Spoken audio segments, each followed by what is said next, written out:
Hello my dear students, how are you all? Welcome to all of you.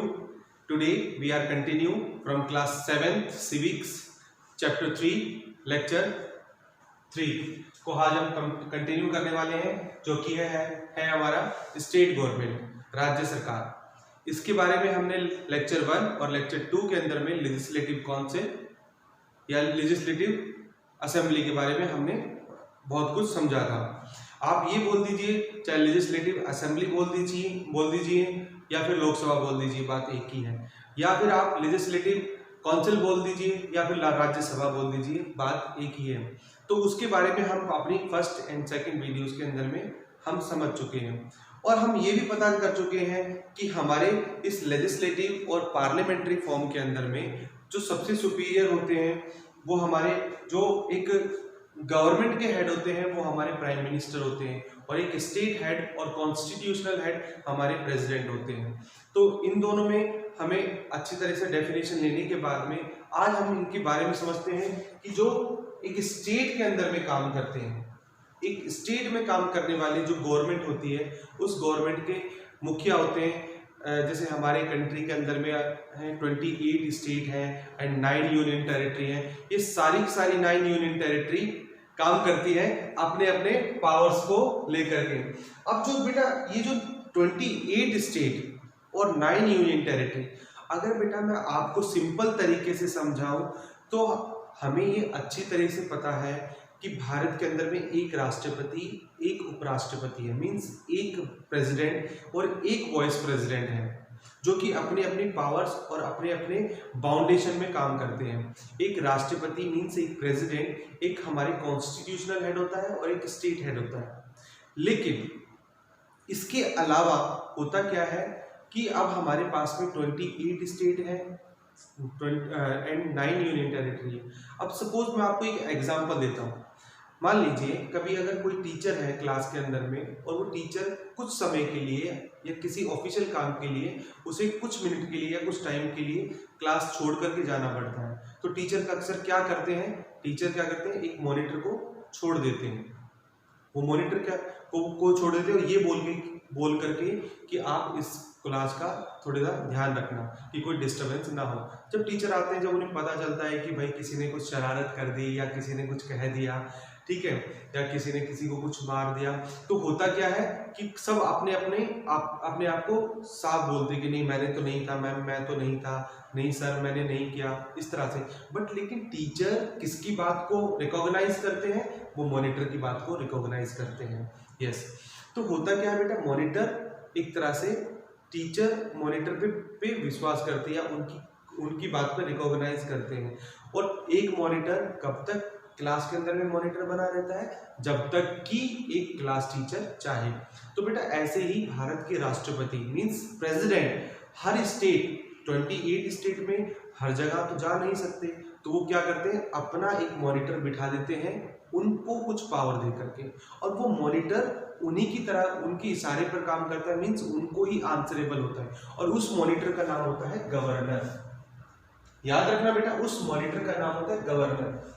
मैंने आपको एक example के through समझाया है कि ये गवर्नर, अब ये बोल दीजिए एक तरह से, या तो गवर्नर बोल दो या फिर एक तरह से शैडो ऑफ प्रेसिडेंट बोल दो, तब बात एक ही है। या तो आप इसको हिंदी में बोलते हैं बेटा इसको राज्यपाल, और इंग्लिश में बोलते हैं इसको गवर्नर। और एक तरह से हमने, जैसे मैं बोल रहा हूँ, एक तरह से शैडो ऑफ प्रेसिडेंट भी होता है कि प्रेसिडेंट की छाया होता है, या फिर प्रेसिडेंट का मॉनिटर लगा लो भाई, आप जैसे भी समझना चाहे बस समझ जाओ, ठीक है। और इसके हाथ में सेम एक तरह से प्रेसिडेंट की तरह पावर होती है। बट जहां प्रेसिडेंट पूरी कंट्री को लीड करता है, पूरी कंट्री की उसकी पावर पूरी कंट्री के ऊपर में एप्लीकेबल होती है, वैसे ही बेटा एक गवर्नर की पावर सिर्फ एक स्टेट के ऊपर में एप्लीकेबल होती है, ठीक है। तो चलिए जानते हैं कि गवर्नर करता क्या है, उसकी पावर क्या होती है, और उससे पहले हम समझते हैं कि उसकी क्वालिफिकेशन क्या है और कौन गवर्नर बन सकता है। चलो ठीक है, let start. The qualification of appointment of governor, he she must be a citizen of India. Simple सी बात है कि वो एक सिटीजन ऑफ इंडिया होना चाहिए, भारत का नागरिक होना चाहिए। और बेटा ये मैं आपको कई बार बता चुका हूं कि India is a democratic setup, और डेमोक्रेटिक कंट्री के अंदर में लोग नहीं होते, पीपल नहीं होते, वहां पर होते हैं सिटीजन, ठीक है। मोनार्च कंट्री के अंदर में पीपल होते हैं, ठीक है। दूसरा होता है, दूसरी क्वालिफिकेशन क्या है, he she must not less than 35 years of age, वो 35 साल से कम नहीं होना चाहिए, ठीक है। जो गवर्नर के लिए अपॉइंटमेंट होने वाले हैं उनकी उम्र 35 साल मींस 35 ईयर से कम नहीं होनी चाहिए। Third, he she must not be an elected member of parliament or any state legislative appointed as governor. The member of should resign from his her membership. कहने का मतलब ये है कि जो गवर्नर होते हैं, जो हमारे देश में जो गवर्नर जो काम करते हैं, वो बेटा किसी भी पार्लियामेंट में या तो ना तो लोकसभा में ना राज्यसभा में, ना लेजिस्लेटिव असेंबली में, ना लेजिस्लेटिव काउंसिल में, ना ही किसी स्टेट की विधान परिषद विधान सभा में, किसी में भी वो सदस्य नहीं होने चाहिए। अगर वो होते हैं तो क्या होगा, उनको वो पोस्ट छोड़नी पड़ेगी।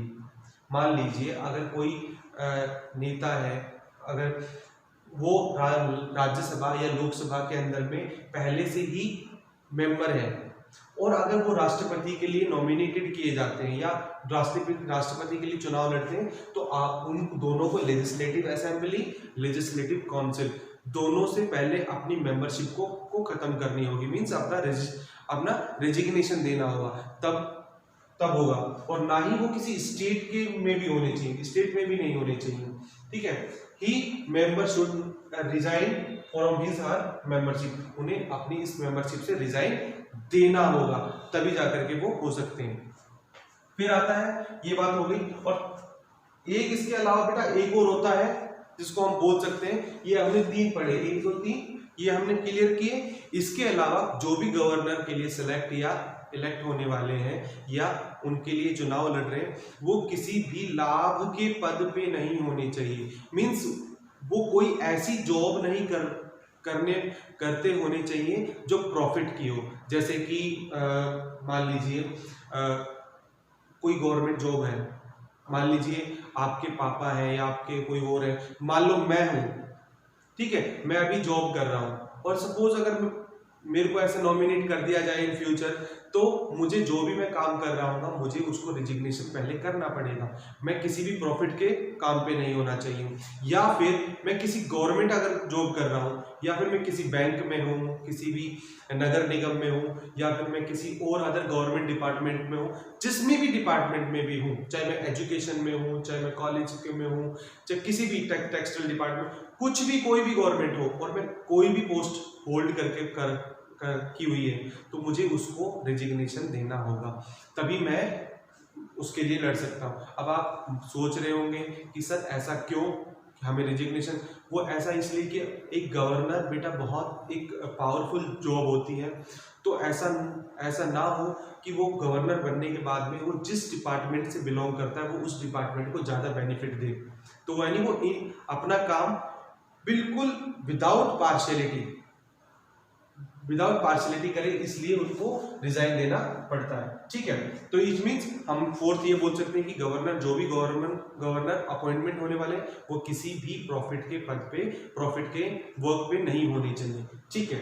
ये बात आई होप कि आपको समझ में आ गई होगी। अब बात करते हैं उनकी पावर्स की। उनके पास में 3 पावर्स होती है, एक तो होती है एग्जीक्यूटिव, लेजिस्लेटिव, और एक होती है डिस्क्रिशनरी पावर्स, ठीक है। एग्जीक्यूटिव पावर्स के अंदर में बेटा वो क्या करते हैं, एग्जीक्यूटिव पावर्स के अंदर में उनके पास में कुछ कार्य, देश सरकार को चलाने की शक्तियां या कुछ कार्य करने के पावर्स होते हैं। जैसे कि ही अपॉइंट 10 चीफ मिनिस्टर, वो चीफ मिनिस्टर्स को अपॉइंट करते हैं। जो भी पार्टी जीत गई एक स्टेट के अंदर में, उन पार्टी को, जो जीती हुई पार्टी को वो न्योता देते हैं, मीन्स ऑफर करते हैं कि आप आइए और चीफ मिनिस्टर के लिए शपथ ग्रहण कीजिए, ठीक है, वो अपॉइंट करते हैं। सेकंड क्या होता है, the governor also appoint the advocate general, वो क्या करते हैं बेटा, एडवोकेट जनरल को भी। अब ये कौन होते हैं, एडवोकेट जनरल कौन होते हैं, एडवोकेट मतलब होता है वकील, और जनरल मतलब होता है महाअधिवक्ता, हिंदी में बोलते हैं उसे महाअधिवक्ता, मतलब कि राज्य का सबसे बड़ा विधेयक अधिकारी, मतलब कि कानून जो अधिवक्ता होते हैं, वकील होते हैं, उनको भी नियुक्ति गवर्नर के थ्रू की जाती है। और ये उन्हीं लोगों को करते हैं नियुक्त जो राज्यपाल मीन्स गवर्नर की नज़र में एक अच्छे वकील होते हैं, उनको ही वो अटॉर्नी जनरल या सॉलिसिटर जनरल अपॉइंट करते हैं। ठीक है, फिर आता है हमारा लेजिस्लेटिव पावर। लेजिस्लेटिव पावर में बेटा वो क्या करते हैं, लेजिस्लेटिव पावर के अंदर में पार्लियामेंट की जो भी पार्लियामेंट की जो प्रोसीडिंग होती है उसमें किसी भी नेता के मिसबिहेवियर पर उसको सम्मन जारी कर सकते हैं। और दूसरा वो डिसॉल्व कर सकते हैं लेजिस्लेटिव असेंबली को या विधान परिषद को, डिसॉल्व मतलब खत्म कर सकते हैं। ठीक है, उनके पास में सेम पावर होती है। स्टेट लेजिस्लेचर को बेटा वो क्या कर सकते हैं, डिसॉल्व कर सकते हैं। मतलब स्टेट लेजिस्लेचर का मतलब होता है जो स्टेट की जो एक तरह से पार्लियामेंट होती है उसको वो खत्म कर सकते हैं ऑन द एडवाइस ऑफ या फिर एडवाइस ऑफ चीफ मिनिस्टर, वो उसको डिसॉल्व कर सकते हैं। फिर आता है बेटा हमारी डिस्क्रिशनरी पावर। अब ये पावर क्या होती है बेटा, हमारी डिस्क्रिशनरी पावर क्या होती है, वो होता है बेटा इसका मतलब पहले तो मतलब ये देखिए डिस्क्रिशनरी पावर का मतलब क्या होता है।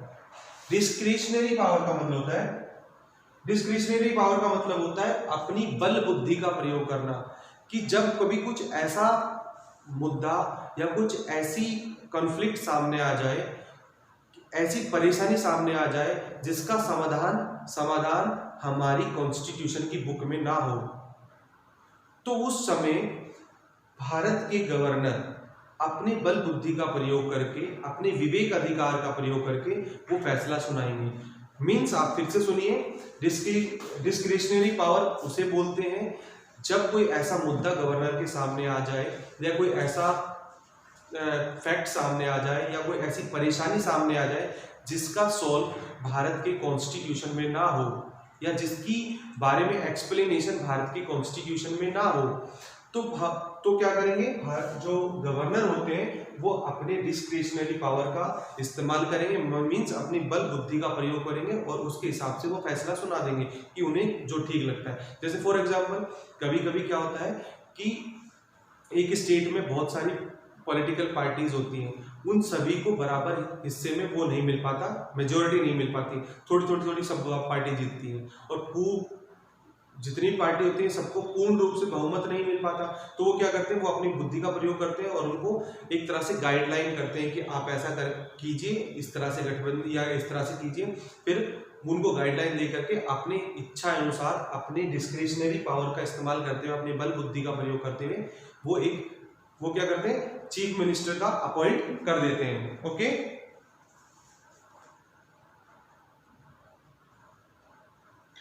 अच्छा, फिर दूसरा क्या होता है, दूसरा डिस्क्रिशनरी पावर क्या होता है, जैसे मान लीजिए दूसरा डिस्क्रिशनरी पावर हम बोल सकते हैं बेटा, जैसे कि इसको समझाने से पहले, जैसे मैंने बेटा आपको एक मॉनिटर का एग्जांपल दिया था कि मॉनिटर ही करता है जो भी करता है और मॉनिटर टीचर के अकॉर्डिंग चलता है। तो बेटा डिस्क्रिशनरी पावर के अकॉर्डिंग जब कोई, याद ध्यान से सुनना बेटा, जब कोई बिल मतलब कानून, जब कोई कानून स्टेट लेजिस्लेचर बना ले, कोई कानून स्टेट लेजिस्लेचर ने बना दिया और उस बनाने के बाद में गवर्नर के पास में सिग्नेचर करने के लिए भेजा कि बनाना चाहिए कि नहीं बनाना चाहिए, तो उस बिल को गवर्नर अपने पास में रिजर्व करके रख सकते हैं कि भाई रुको मैं पहले राष्ट्रपति जी से पूछ लेता हूँ। ये बेटा एक तरह से ये समझ लीजिए कि अभी मैंने जैसे आपको एक एग्जांपल दिया था मॉनिटर और टीचर का। जैसे सपोज अगर क्लास के अंदर में टीचर बहुत ज़्यादा बिजी हैं और वो किसी ऑफिशियल काम से बाहर बैठे हुए हैं और कुछ काम कर रहे हैं और होमवर्क देने की बात आ गई कि भाई ये होमवर्क करें, तो सब बच्चे कहेंगे हम ये करके लेकर आएंगे, हम ये करके लेकर आएंगे। तो होता क्या है कि मॉनिटर अपनी मर्जी से एक वो होमवर्क कर लिख देता है या फिर अपनी मर्जी से कुछ बच्चे होमवर्क लिख लेते हैं। तो मॉनिटर क्या करता है, रुको पहले मैं टीचर से पूछ के आता हूँ कि ये होमवर्क देना है कि नहीं देना। तो टीचर बोलते हैं कि नहीं, इसके अंदर में 2-4 क्वेश्चन और डाल दो या ये वाले चैप्टर और डाल दो। यानी मॉनिटर को क्या करते हैं, गाइडलाइन कर देते हैं, एक गाइड कर देते हैं कि नहीं ऐसा करना है, ऐसा करना है। या फिर टीचर सीधा कह देते हैं हाँ ठीक है ओके आप ये कर लीजिए, उनको बोल दो, बच्चों को आप बोल देना। तो होता क्या बेटा, सेम वही बात होती है एक तरह से, ये जो गवर्नर क्या काम करते हैं वो भी वही काम करते हैं। जब कोई लॉज उन्हें लगता है कि हाँ ये ठीक है, जो स्टेट ने जो कानून बनाए वो ठीक है, तो वो ओके कर देते हैं, यस ओके। लेकिन जब उन्हें महसूस होता है, ऐसा फील होता है कि नहीं ये कानून, ऐसा लगता है कि ये पूरा ऐसा कानून पूरे देश के हित में है या देश को अलग चेंजेस ला सकता है, तो उस बिल को, उस कानून को वो रिजर्व कर लेते हैं राष्ट्रपति की के सहमति के लिए। मतलब कि उनको बताते हैं कि ये कानून मैं यस करूं कि ना करूं। तो अगर राष्ट्रपति कहते हैं कि ठीक है, अगर आपको ठीक लगता है तो आप उनको कर दीजिए। तो इसको बोलते हैं हम डिस्क्रिशनरी पावर। जब गवर्नर अपनी बल बुद्धि का प्रयोग करते हैं उसे हम बोलते हैं डिस्क्रिशनरी पावर। तो बेटा ये थे हमारे गवर्नर्स के कुछ फंक्शन। अब बेटा अगर आप गवर्नर के बारे में आप समझ गए हैं तो समझ जाइए governor is equal to president. तो प्रेसिडेंट की भी सेम पावर होती है, सेम रूल एंड रेगुलेशन होते हैं। बस अंतर क्या होता है कि प्रेसिडेंट के ऊपर में कोई और नहीं होता, सिर्फ प्रेसिडेंट के ऊपर में होती है पार्लियामेंट, ठीक है, और कोई नहीं होता। बाकी पावर्स और क्वालिफिकेशन सेम होती हैं। आई होप कि आपने गवर्नर, जो हमारा जो चैप्टर थर्ड है सिविक्स का, क्लास 7 का, आपने गवर्नर की क्वालिफिकेशन के बारे में और उसकी पावर्स के बारे में बहुत कुछ अच्छी तरीके से समझा होगा। Thank you so much for watching me and my video, and you can take also a screenshot after the video. Thank you so much and God bless you all.